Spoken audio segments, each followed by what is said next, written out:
Going to talk today about something we have had a lot of inquiries about over the past couple of weeks, and that is directors' personal liability and directors' personal guarantees.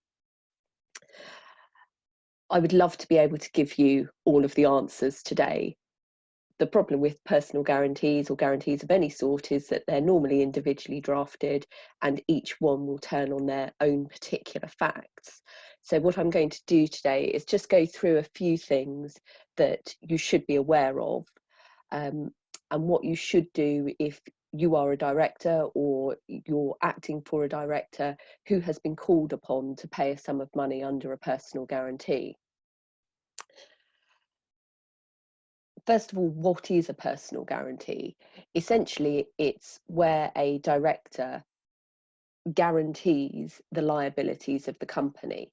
They tend to take two forms. Either the guarantee is for a financial liability, or the guarantee is for a liability to perform a particular contract. So common guarantees are given to a lender that if the company doesn't pay a sum due under the loan, the director personally will pay that sum. Sometimes you find them in contracts. If a company doesn't perform its contractual obligations, that the director, him or herself personally, will perform those obligations or cause the company to perform those obligations. By far the most common sort is the financial sort, given to banks, lenders, and often suppliers. Very common for a new company, for a director to be asked to give a personal guarantee. So I'm going to look at, first of all, what does the guarantee have to contain? In what circumstances can the guarantee be avoided? If you are called upon to pay under a personal guarantee, what should you do? And probably more importantly, what you definitely shouldn't do. So starting off with what's a personal guarantee, it has to be in writing. If it's not in writing, it's not enforceable. Written guarantees tend to take two forms. They'll either be by contract or by deed. Each of those things has very specific requirements which have to be fulfilled. So for both of them, you need to identify who the parties are. You need to identify clearly what is being guaranteed and what the terms of the guarantee are. For a deed, it must be signed and it must be witnessed. I've had a case where the agreement between the supplier and the company was a contract, but the agreement between the supplier and the director, the guarantee agreement, was a deed. But they've both been signed in exactly the same way, no witnesses, and on that basis, the director's guarantee simply wasn't enforceable. So first step is to look at what the guarantee is for and make sure that it has been properly executed. Something that's slight aside from that, but you need to be aware of, is probably not now, but in the last decade or so, it has been quite common for suppliers to hide a personal guarantee somewhere in their terms of business. So when the director signs the bottom part of the contract document, thinking that he or she is contracting on behalf of the company, there is a little note in there somewhere that says, "And I as director personally guarantee this debt." That term may well be unenforceable as an unfair contract term. Guarantees really should be brought to the attention of the person that's dealing with it. So if you're faced with a guarantee that comes as a complete surprise, very much worth looking at whether it could be challenged as an unfair contract term.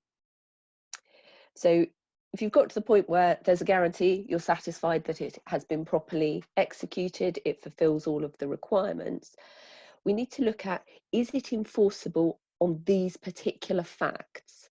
Can that guarantee be used to recover the sum which the supplier or lender is currently looking to recover? That often depends on what they're looking to recover and what has happened since the guarantee was entered. So there are various things which can either bring a guarantee to an end or limit the liability under a guarantee. some examples of those are changes in the credit limit. If it's a supplier account and a director opens the account, there's a credit limit of £20,000, director signs a personal guarantee.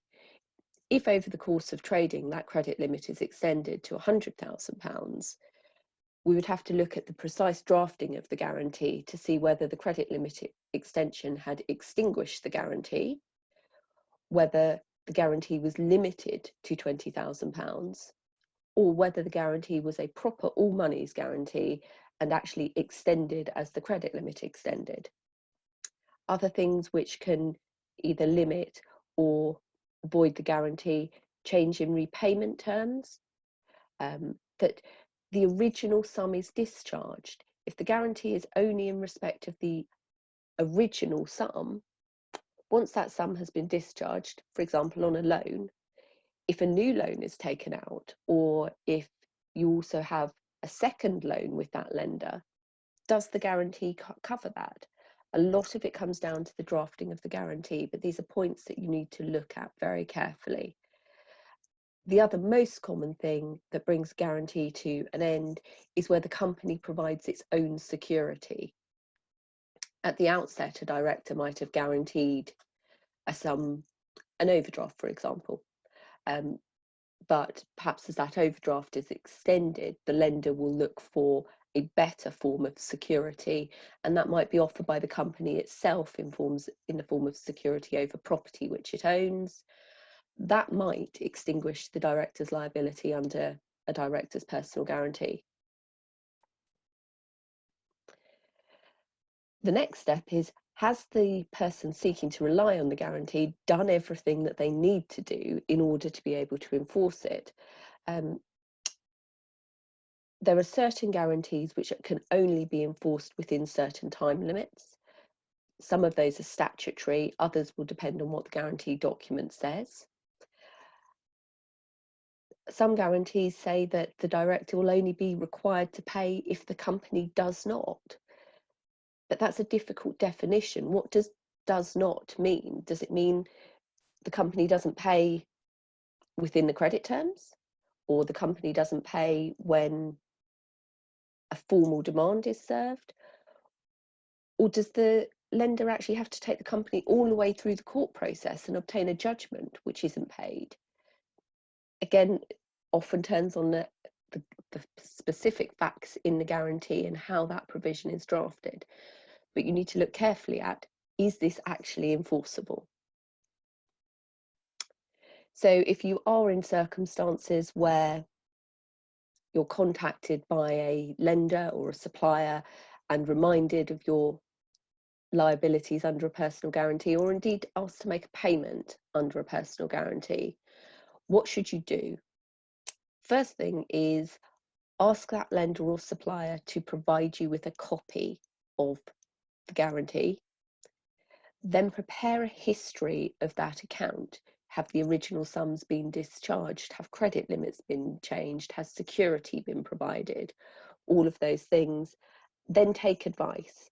And if at the end of that advice you come to the conclusion that there might be some liability, that is the time to negotiate.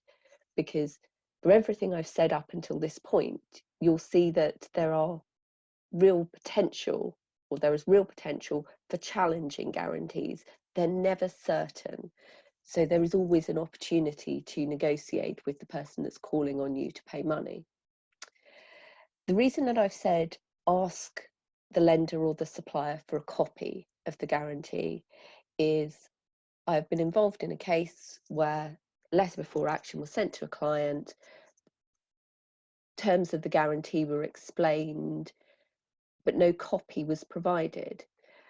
And when we asked for a copy of the guarantee, the lender wasn't able to provide a copy.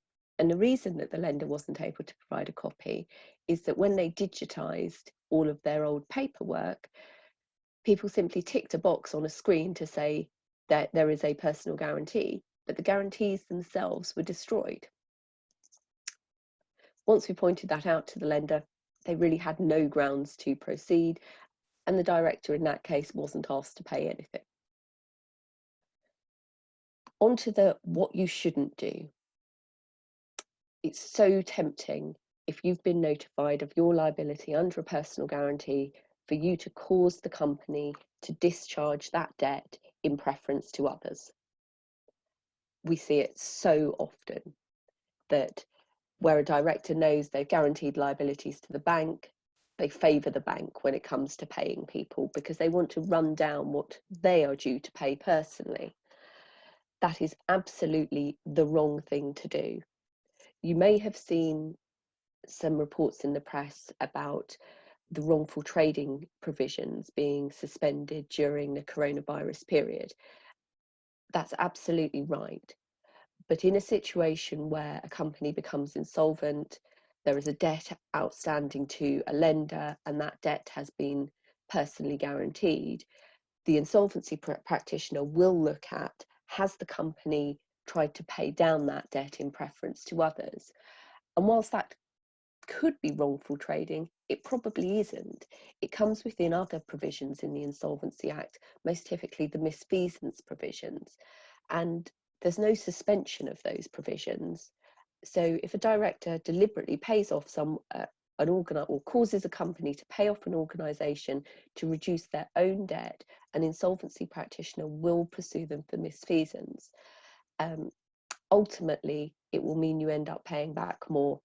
I've dealt with a case, rather small, but the director had paid off about £50,000 to the bank to decrease his own personal liability.